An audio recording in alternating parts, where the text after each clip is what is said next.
There are guys in every single NFL draft that split the room. Some scouts love them and some hate them, but these 5 in this video, they are lighting the room on fire. Today, we're breaking down the 5 most polarizing prospects in the 2025 NFL draft, and you're gonna hear some names that some people would consider steals and some people would say they're busts. Some people love them and some say they're headaches. But ultimately, you'll get to walk away with your own opinion, so let's dive in. And we're gonna start with the Arizona State running back Cam Skattebo, who made a name for himself in the college football playoff against Texas. He was just a workhorse back for them. And for the most part, this 5'10", 219-pound running back, the public loves this guy, right? He was a dominant player. He put up some massive games this year for Arizona State. Really just, I would say, like a do-it-all back in terms of what he did for that program. But when it comes down to some of the film watchers and really just the scouts for the NFL, it's not going to be the same. This isn't going to be a first, a second, maybe even a third-round running back. Because Skattebo is either going to be the most beloved player in an NFL locker room or completely overlooked by the league. And honestly, there's a chance that both will happen. Let's start with the production profile of this guy. All you have to really do is look at last year. This is when he broke out. He had a nice season before that in 2023, but a workhorse. 293 carries, over 1,700 rushing yards, but it doesn't stop there because he's one of the best pass catching running backs in this class. I mean, very impressive. 605 receiving yards, was the second most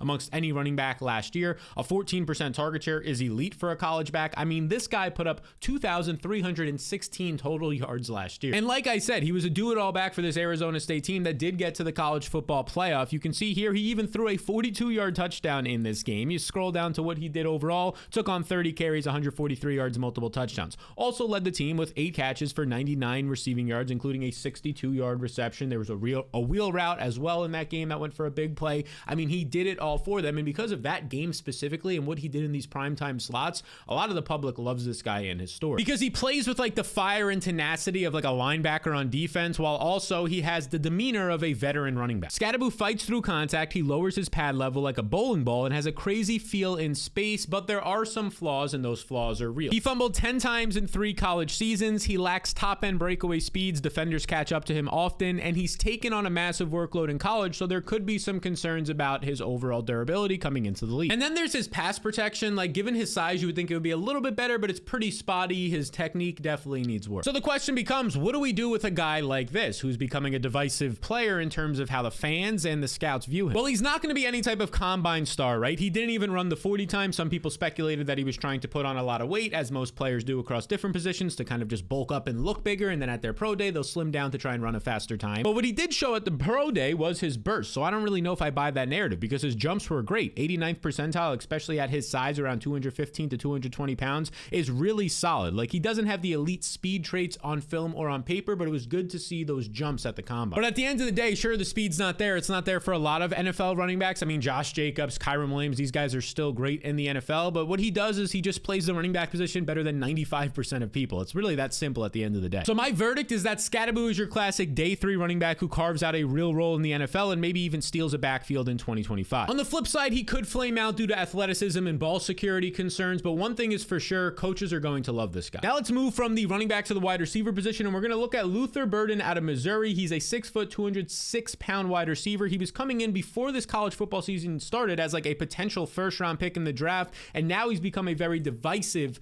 player to scout. Let's break it down. I mean, he first exploded onto the scene in 2023, and that's what had him just rising up potential 2024 draft boards. As you can see right here, he was one of the nation's best receivers. He had 86 catches, over 1,200 yards, a massive 33% target share, meaning he earned a third of his team's targets. That's how good he was at earning targets and how much his team trusted him and prioritized him in the offense. And really, he was one of the best yards after the catch profiles in the entire country. That was really the name of his game, picking up yards after the catch. So he looked to be a first-round pick, and then 2024 happened. There were injuries, inconsistent quarterback play. It was a run-heavy scheme, and overall, what happened was you only saw all the numbers drop here. 61 catches. The receiving yards almost cut in half to 676. His target share, he only earned 20% of the targets. So a massive drop, nearly 50% in his production from a yardage standpoint and how he was producing after the catch. Again, a lot of that has to do with a bad offense, a bad quarterback, injuries, but really just inconsistent play from Burden. So this is where the debate starts. Like, the pro Burden crowd says, okay, this is a player who had a great 2023 at the NFL Combine. He ran faster than a lot of people expected. 4.41 40 time was great. He has insane short area quickness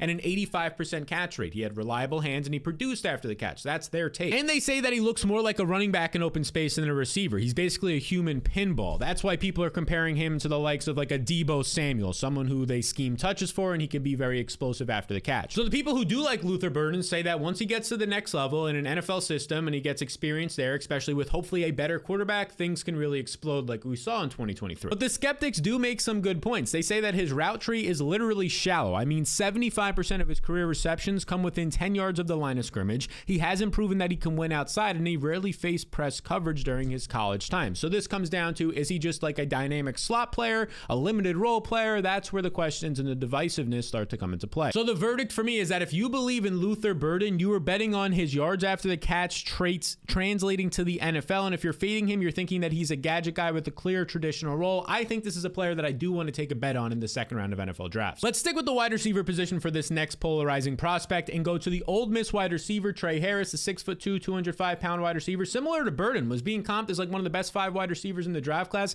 And during this process, some people still view him like that, and some people don't even think he's a top 10 receiver in the class. Now, here's the thing. He might be one of the most physically reliable receivers in this draft class, but there's some red flags. I mean, durability and health concerns being one of them that has the room split on this Trey Harris. So Harris began his first 2 seasons, 2021, 2022 at Louisiana Tech. He was very good in 2022. That's where he started to break out, had 65 catches, which ended up being a career high, 934 receiving yards. He was solid all around, earning targets 23% of the time. He was a dominant player, averaging over 14 yards per reception. So then heading into 2023, he enters the transfer portal. He goes to Ole Miss and he takes a leap, not only in competition, tougher defenses, but also his production. In 2023, he proved that he can also torch not only the USA Conference defenses, but he can go out there and torch some SEC cornerbacks as well. 985 yards, 18.2 yards per catch was a career high, a 23.6% target share, also a career high. All of this was fantastic to see, but then in 2024, the injuries caught up to him, and that's where some concerns start to come into play. Like, this dude in 2024 was on pace for a monster season. I mean, 60 catches, a career high, over 1,000 yards, 17.2 yards per reception. All of that was incredible. And then the injury bug hit him. He strained his groin in October against LSU. He later tried to come back later on, and he re-injured that groin, which has seemed to be affecting him even to like right now in the process. Now, maybe that could be a red flag for some teams since he's a 50-year senior. I mean, it's not a major injury. It's just a groin injury, but the fact that he continues to re-injure it, he's an older prospect, maybe that bumps him below a couple of other wide receivers on the list when we're looking at potential second, third, fourth round receivers. Now, let's talk specifically about his skill set and some of the positives that the pro Harris crowd likes. Harris has excellent field awareness. He knows how to shield defenders at the catch point. He attacks the ball in the air and he doesn't wait for it, and he's one of the best deep ball trackers in this draft class. But of course, there's going to be the skeptics, and they also raise some pretty good points when it comes to not being all in on Trey Harris, or not as much as some people. He's not twitchy. He doesn't have the quickest feet. His route tree is pretty basic, and he's lined up almost exclusively on the left side of the field, so he hasn't shown a ton of versatility. So the question now becomes, who is this type of a prospect, this mold of a player, Trey Harris? Who's he for in the NFL? I view Harris as a fit for teams who could use an above the rim player, a jump ball guy, a red zone weapon, somebody who can bail a QB out on third down. However, if you're looking for some like yards after the catch, slot separator type of a guy, you're not going to get it. The speed is basically average. The burst is slightly above average, but you're not going to get this guy who's just dominating after the catch by any means. So what is the verdict for Trey Harris? He's the perfect wide receiver 2 or wide receiver 3 in a vertical system, and if he stays healthy, he could be a steal. The groin issue is lingering, but it's not a major enough issue that I'm too concerned about it. He is 23 years old, but again, he can get through one contract, 4 years for a team,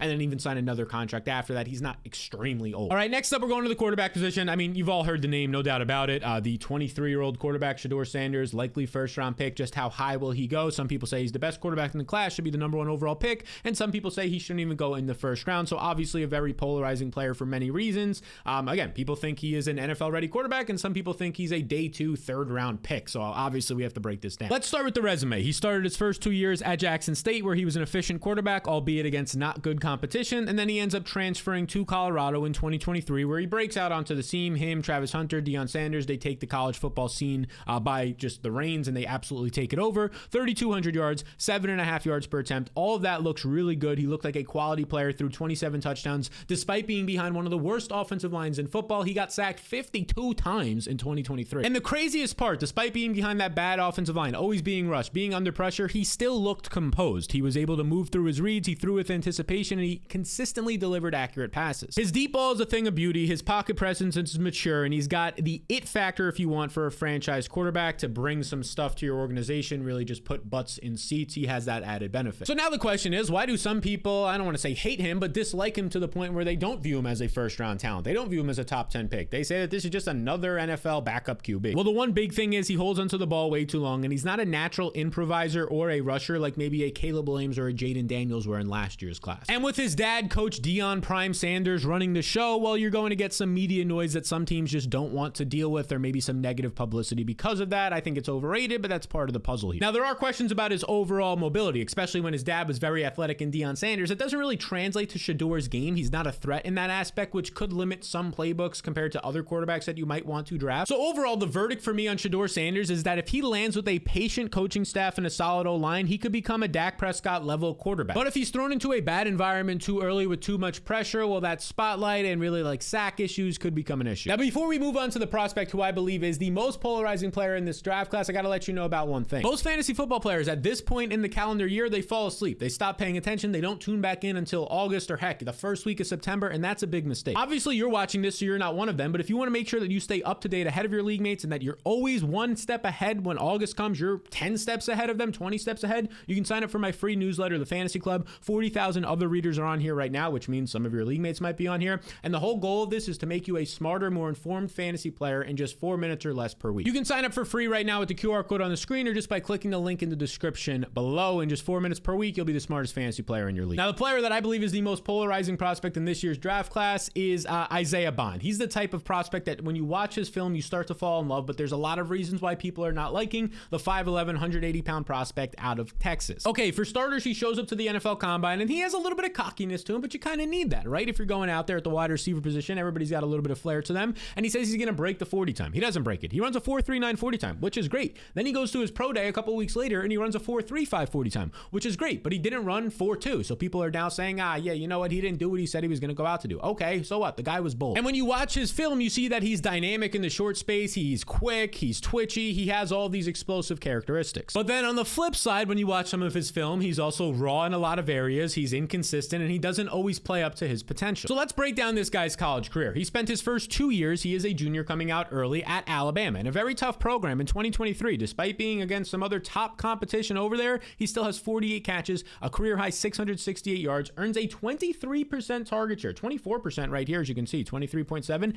at Alabama. Again, a tough program to earn targets against other stud competitors. He mostly worked out of the slot at Alabama, and then for his final year, he said, Texas just lost Adonai Mitchell, a second-round NFL draft pick, Xavier Worthy, a first-round pick. They need some guys to replace over there. Maybe I can be the number one guy. He transfers over to Texas and plays the outside wide receiver position. Texas's goal was for him to be more than just like this gadgety slot wide receiver that he kind of was at Alabama, and in 2024, they showed that. As you can see on the ESPN game logs at the bottom of the screen, these are his stats to start the season. These are receptions, so 5 receptions, 61 yards, and a touchdown. 3 catches, 51 yards. Goes over 100 yards, 75, 74. I mean, he's at 60 or more receiving yards in his first 4 out of 5 games with this Texas program, but then the problem was Isaiah Bond got injured, and the wheels basically fell off. Like, he came back later in the year, but he wasn't the same. Let's just look at his final 3 games in the postseason. These were his game logs from the most important games of the season. The SEC championship, he has just 1 catch for 22 yards. In their final game against Ohio State, the college football semifinals, just 1 catch for 8 yards. I mean, this is not the type of production. 0 catches for 0 yards on 0 targets the game before that. Like, if you're only going out there in your final 3 games and having 2 catches for 30 total yards, that's not going to look great when you're going to the next level. So all eyes were on him, and then he vanished. So the cons or the skeptics to his game are going to point to that. But let's look at some of the things on tape that do stand out as positives. The believers see a vertical burner who can separate on all 3 levels. His footwork is definitely crisp. He plucks the ball away from his body, and when he's healthy, he's electric. But the skeptics will rightfully point to his inconsistencies. He's not great against press coverage. He doesn't always track the deep balls well despite his speed, and he's never been a true wide receiver 1. Not at Alabama and not at Texas either, where Matthew Golden took on that role last year. And that's the dilemma. Like, is he potentially a Jaden Waddle? That would be the great upside case, or is he going to be another speed demon who doesn't have all the skill sets in his bag? So my verdict on Isaiah Bond is that he is maybe the most dangerous wide receiver 2 to wide receiver 3 in this class, or he can easily become a frustrating wide receiver 5 who runs fast in a straight lines, but then he disappears when the course of action comes. I think he's definitely going to be somebody you want to be taking stabs at if he's still on the board in the 3rd round, maybe even the end of the 2nd round, but I don't view this guy as a top 8 to top 10 wide receiver in this class. Like, is he going to be Kadarius Toney, or is he going to be Jalen Waddle? There's a wide gap between those guys being a potential top 10 receiver in the league and somebody who's out of the league. So these have been the most polarizing prospects in this year's NFL draft. But if you want to see the prospects, the running backs and wide receivers who I believe are the most overlooked prospects, they're being slept on, well, those videos came out last week. You can check them out right here. Appreciate you all a ton, and I'll see you in the next one.